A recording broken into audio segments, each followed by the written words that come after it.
दूर जंगल में सारे पक्षियों के साथ टुनी चिड़िया भी रहते थे। धीरे धीरे टुनी चिड़िया के बच्चे बड़ा हो रहा था। अभी मेरे बच्चे बड़े हो रहा है, मेरे बच्चे की शादी कर देनी चाहिए। तभी वहाँ पे गोरी कौवी और कबूतर आ जाते हैं। अरे क्या हुआ चिड़िया, तुम इतना चिंतित दिखाई दे रही हो? हाँ कबूतर भैया, मेरे बच्चे बड़े हो रहा है, उनकी शादी की चिंता हो रही है मुझे। बस इतनी सी बात? मेरे पहचान में एक परिवार है जिसका 2 बच्चे हैं, वो भी बड़े हो रहा है। तुम कहो तो मैं उससे बात करके देखते हैं। हाँ हाँ ठीक है कबूतर भैया, अब बात करके देखो। अरे कैसी हो चंपा बहन? मैं ठीक हूँ, आप कैसे हो गोरी बहन? हम तुम्हारे बच्चे के लिए रिश्ता लेकर आ रहे हैं। ये तो अच्छा हुआ। हम कब से इनको बोल रही हो कि हमारी बच्चा अब बड़े हो रही है। आप कबूतर भाई से मिल के आइए, लेकिन ये मेरा कहाँ सुनता है। अभी ठंड का मौसम आने वाला है ना, इसलिए अनाज इकट्ठा करने में लगे हुए हैं। अनाज तो हमें भी इकट्ठा करना है, पर हमारे बच्चे पर भी ध्यान देना चाहिए। हमारी पड़ोस में टूनी चिड़िया रहते हैं, उसका 2 बेटा है। उसका बेटा बड़ा हो गया है। चिड़िया खुद अपना बेटे के लिए रिश्ता ढूंढ रहे हैं, तो हमने सोचा कि तुम्हारा भी तो 2 बेटी है, क्यों ना हम टूनी चिड़िया के उस बेटे से तुम्हारी इस बेटी का रिश्ता जोड़ देते हैं। अगर तुम दोनों चाहो तो हम जाके उस चिड़िया से बात करते हैं। चिड़िया के बेटे बहुत ही अच्छे हैं, तुम्हारी बेटियाँ खुशी की ज़िंदगी गुजर सकेंगे। देखो कबूतर भाई, मुझे तुम दोनों पे पूरा भरोसा है, और मेरी बेटी भी सुंदर और सुशील है। मैं जानता हूँ, इसलिए तो चिड़िया का बेटे का रिश्ता मैं लेकर आया। अब तुम बताओ, शादी की बात बढ़ाने के लिए तुम दोनों कब आओगे? चलो तो फिर हम कल ही आ रहे हैं। सुनो जी, कल हम दोनों अपना बेटी की शादी की बात आगे बढ़ाने के लिए जाएंगे। फिर दूसरे दिन दोनों परिवार एक साथ बैठकर शादी की बात पक्का कर लेती है। टुनटुनी चिड़िया एक दिन भोजन की तलाश में जाते हैं, और जाते जाते ज़्यादा दूर जाने के कारण वो थक जाती है। तो उसने नदी के किनारे बैठकर विश्राम करते हैं। विश्राम लेते वक्त वो सामने एक सोने का हार पड़ा हुआ दिखता है। अरे ये हार तो सोने का है, लेकिन ये किसका है? लगता है किसी पक्षी का गिर गया है। तो उसने उस हार को उठा लेते हैं, और अपना भोजन लेने के बाद वहाँ से चला जाता है। अरे टुनटुनी, बहुत दिन के बाद दिखा मैं तुमको। आओ आओ आओ, बैठो मेरे पास। हाँ, बहुत दिन के बाद, लेकिन मैं बैठने नहीं आया। ये देखो, मेरे को एक सोने का हार मिला। कहीं ये तुम्हारा तो है नहीं? नहीं नहीं, मैं गरीब आदमी हूँ, सोने का हार कहाँ से आएंगे? एक सोने का हार खरीदने के लिए बहुत पैसे की ज़रूरत होती है, और उतना पैसा तो हमारा नहीं है।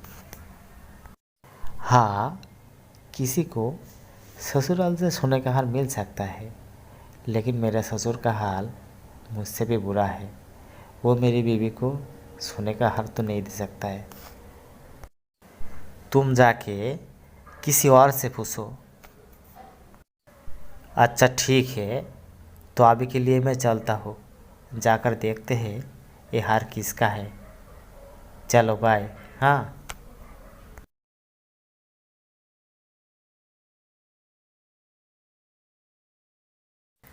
फिर टुनटुनी किसी दूसरे के पास जाता है। अरे टुनटुनी, कैसा हो तुम? सब ठीक तो है ना?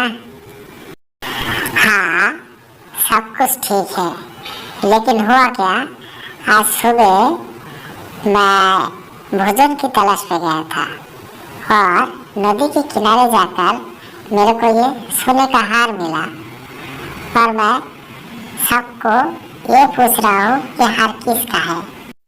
इसीलिए मैं आपके पास भी आया हूँ। देखो तो ये हार कहीं आपका बीबी का तो नहीं है? हाँ टुनटुनी, मेरी बीबी का सोने का हार तो है, लेकिन ये हार मेरी बीबी का नहीं है। मेरी बीबी का हार तो अलमारी पे रखा है। मेरी बीबी कभी कभार जब मायके जाते हैं तभी वो हार पहन के जाते हैं और उसके बाद वो आके अलमारी में रख देते हैं। तुम जाकर किसी और पक्षी से पूछो। अच्छा तो ठीक है, मैं अभी चलता हूँ। फिर टुनटुनी जाता है कौवा के पास। कौवा भाई, घोंसले पे हो क्या? हाँ, कौन? ओ टुनटुनी, बोल क्या हुआ? देखो तो कौवा भाई, ये सोने का हार कहीं तुम्हारा बीबी का तो नहीं है? फिर कौवी आके बोलता है, पहले बताओ, ये हार तुमको कहाँ पे मिला? मैं भोजन की खोज में नदी के किनारे गए थे, वहीं पे ये हार मुझे मिला है। वो कौवी बहुत ही लालची थी, तो उसने बोला, हाँ हाँ, आज सुबह ही मैं वहाँ पे नहाने को गई थी, तब से आकर मेरे को ये हार मेरे को नहीं मिल रहा था। अब सही बोल रही हो ना कि हार आपका है? तो क्या मैं झूठ बोल रहा हूँ? तो ठीक है, ये हार आप रख लीजिए।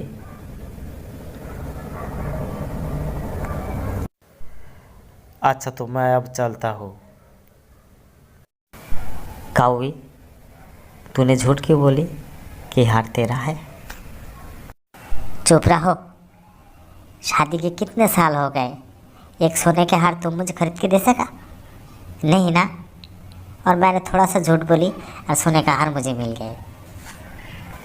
लेकिन झूठ बोलना अच्छी बात नहीं है, इसका परिणाम अच्छा नहीं होता है। तुम उस टुनटुनी की तरह बुद्धि हो। अरे उसको सोने का हार मिल गया तो दौड़ दौड़ पे लेके घूमता है, ये हार किसका है, यार किसका है, यार किसका है। अरे खुद रख लेते तो क्या हो जाता था? फुकट में एक सोने का हार तो मिलता ना उसको। और देखो, मैंने एक छोटी सी झूठ बोली और ये हार मेरा हो गया। शायद ये हार मेरे लिए ही बनाई गई थी। हे टुनटुनी चिड़िया, बोल, राजकुमारी की सोने का हार कहाँ छुपा के रखा है? राजकुमारी का हार? नहीं नहीं, मैंने कोई हार छुपा के नहीं रखा है। हाँ, मेरे को एक सोने का हार मिला था, लेकिन वो हार तो मैंने कौवे को दे चुकी हूँ। कौवे ने बोला कि वो हार उसका है। कहीं तो झूठ तो नहीं बोल रहा है ना? नहीं नहीं सेनापति जी, मैं झूठ क्यों बोलूँगी। आप चलिए मेरे साथ, कौवे से वो हार मैं आपको दिलवा देता हूँ। ए कौवा, बोल, राजकुमारी की वो हार कहाँ छुपा के रखा है? कहाँ है तेरी बीबी? बुला उसको। तो फिर कौवी सेनापति के सामने आता है। हे कौवी, राजकुमारी की हार को खुद की हार बोलती है? चल, महाराज ने बुलाया है। तो सेनापति ने कौवा और कौवी को पकड़ के राज दरबार में लेके जाते हैं और राजकुमारी की हार लेने के कारण उसे कठिन सजा देते हैं। देखा कौवी, मैंने तेरे को बोला था ना कि झूठ मत बोल। झूठ बोलने की सजा क्या है अब तो देख। अब कभी ज़िंदगी में ऐसा गलती दोबारा मत करना।